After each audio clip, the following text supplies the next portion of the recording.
une nouvelle vidéo.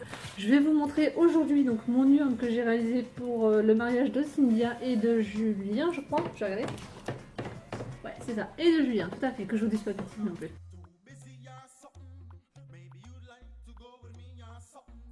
Alors, c'est une urne qui a été commandée parce que j'en avais fait une il y a de cela 3 ou 4 ans, je crois. 4 ans, je dirais même. Facile. Donc voilà, là je vais vous montrer donc l'élaboration. En fait, je suis allée sur mon ordinateur, j'ai choisi des photos, j'ai fait des mesures et tout et tout. J'ai fait mon plan, voilà, comme vous pouvez le voir sur la vidéo juste là.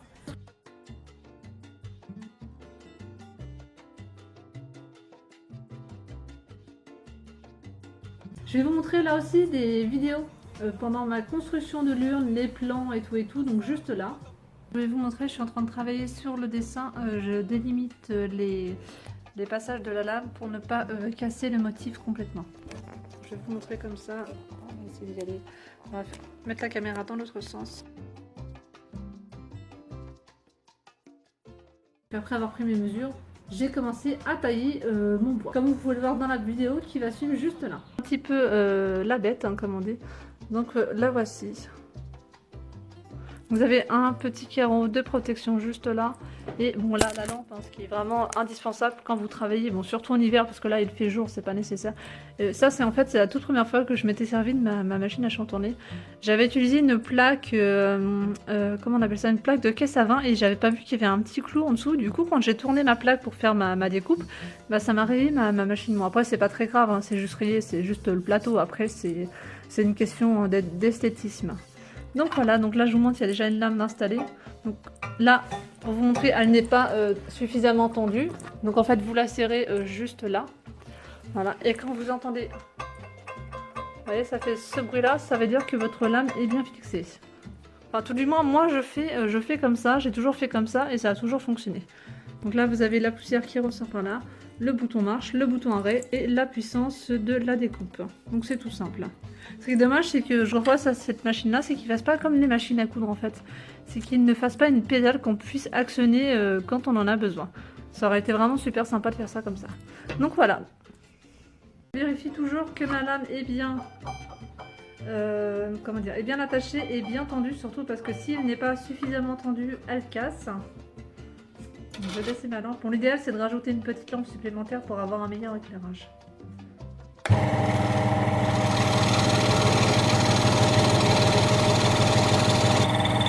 Alors, ce qu'il faut savoir surtout, c'est que quand vous faites vos découpes avec votre machine, pardon, il ne faut surtout pas forcer sur le bois, parce que sinon vous allez tendre beaucoup trop votre lame et vous allez risquer de la casser. Donc c'est très important de faire attention à ce genre de manipulation. Donc après là, je vais détendre ma lame pour pouvoir la retirer de la planche. Donc je vais la dévisser sur le côté. Hop. Donc à l'aide de cet outil-là. Donc je vais lever le pied qui maintient la planche correctement sur la plaque de chantonnage. Et donc je vais retirer, hop, voilà, mon petit oiseau. Hop. Donc moi j'ai décidé de faire une découpe ajourée. J'aurais pu faire autrement, mais j'ai décidé de la faire comme ça. Donc après moi j'ai juste à retirer le papier qui me sert de patron. Et je passerai un coup de lingette dessus pour enlever les excédents de colle. Et ensuite je passerai un coup de ponçage dessus. Donc là je vais m'attaquer à la clé. Donc je vais vous montrer comment je fais pour insérer ma lame à l'intérieur. Donc en fait ce que je fais, c'est que j'utilise cette perceuse là où je fais un trou à l'intérieur. Et là je vais vous montrer, j'ai ma machine qui est sortie. La machine que je vous parlais la dernière fois, que je me suis servi ce matin pour faire mon ponçage. Vous voyez, c'est cette grosse machine là. Hop.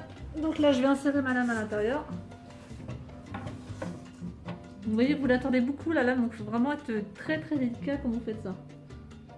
Sinon vous risquez de la casser. Voilà. Donc faut vraiment être le plus doux possible. Voilà.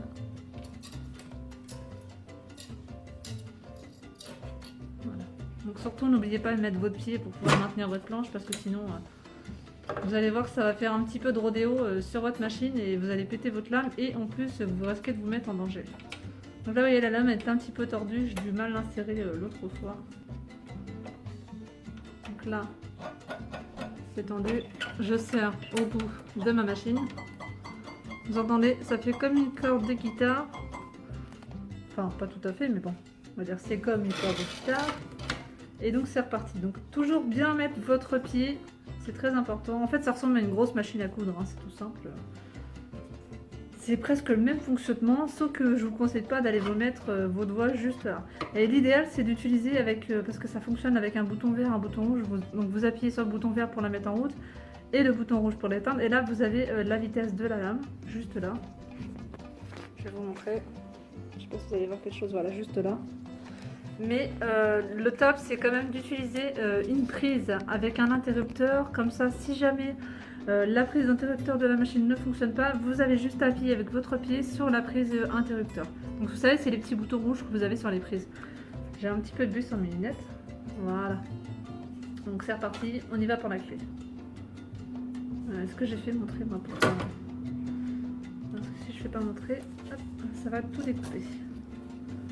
Il faut que je m'arrête. Donc moi je me fais des repères pour pouvoir ne pas faire de trop grosses découpes parce que sinon après ça va faire un gros bloc et ça va ressembler à rien du tout.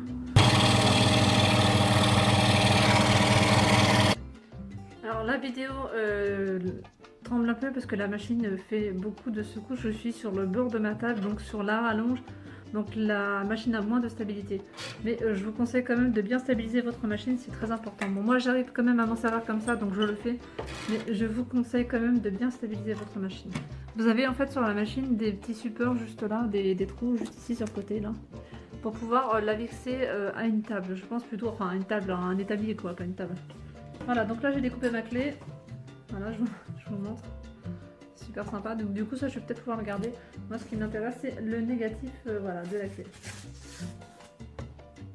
Donc surtout si vous faites comme moi que vous collez vos feuilles de papier, pensez à le décoller juste après parce qu'après vous allez carrément galérer pour pouvoir enlever l'excédent de papier. Et attention, c'est extrêmement fragile. L'idéal c'est quand même de garder le négatif de la clé à l'intérieur pour pouvoir décoller l'excédent de papier. Comme ça ne fragilise moins la structure. Là, j'ai avancé, donc j'ai fini ma découpe intégrale sur le truc. Donc, vous voyez, ça donne ça vue de dos. C'est en fait un cœur. Je pense que vous allez bien le voir sur la photo. Enfin, sur la photo. Sur la vidéo. Donc voilà, j'ai plus qu'à retirer l'excédent de papier et continuer mes découpes. Donc, je vais vous montrer une plaque là, donc, que j'ai réalisée. Donc là je suis en train de faire une découpe sur la machine. Ah, je mets un peu à respirer avec ça. Hop. Ouh, ça va mieux comme ça. Donc je mets ça parce qu'avec la sueur de bois on inhale toute la poussière et c'est vraiment pas terrible pour nos poumons. Je mets également des lunettes parce que ça protège les yeux au cas où je recevrais une chute de bois, ce qui peut arriver. Mais je n'oublie pas de mettre ma protection juste là, vous voyez, qui est très très importante pour notre sécurité. Alors. Donc voilà, il est 14 h, donc là je vais me faire une petite pause, je vais manger un petit repas préparé. Donc vous avez juste à mettre ça au micro-ondes de 2 minutes, c'est super bon, je vous montre. Je vais aller baisser la caméra, je sais pas si vous allez bien voir. C'est vraiment super bon.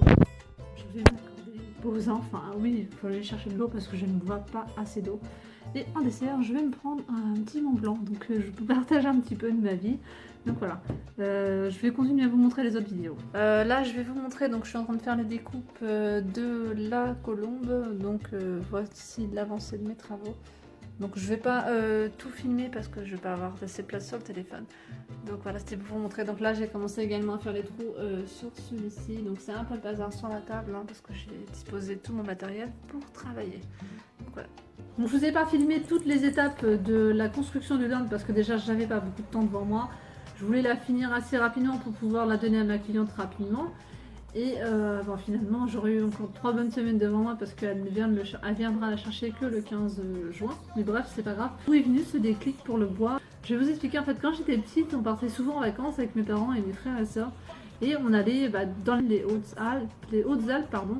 Enfin, vraiment les coins vraiment dans le sud de la France et c'était toujours à la montagne. Il y a beaucoup de chalets, il y a beaucoup de magasins, surtout je crois que c'est le Kirac ou quelque chose comme ça, où il y a une petite boutique où ils vendent beaucoup de jouets en bois. Et je me souviens, j'y avais été et on avait déjà l'odeur du bois et vraiment c'est quelque chose, moi j'aime beaucoup cette odeur que le bois a. Et j'avais vu plein de jouets en bois et plein de... Enfin, ça me fascinait, toutes ces constructions et tout ça. J'étais vraiment fascinée par tout ça. Et je sais pas, j'ai quelque chose qui est né en moi, une passion pour ça. Et puis ça s'est arrêté sur ce moment. J'ai vu tout ça quand j'étais petite et puis j'ai pas... En fait, je suis pas partie sur une passion pour le bois, pour construire tout ça. J'étais trop petite d'ailleurs, je pouvais pas. Et je n'aurais pas vu mes parents me laisser servir d'une machine à chantourner quand j'avais 8 ans. Il y a peut-être 4 ou 5 ans, je suis tombée sur une page Facebook d'une connaissance que j'avais qui était passionnée par la photographie comme moi. Et il avait une autre passion pour le bois. Et donc il partageait ça sur sa page. J'étais vraiment fascinée par ce qu'il faisait et je me demandais quel outil il utilisait pour pouvoir créer tout ça.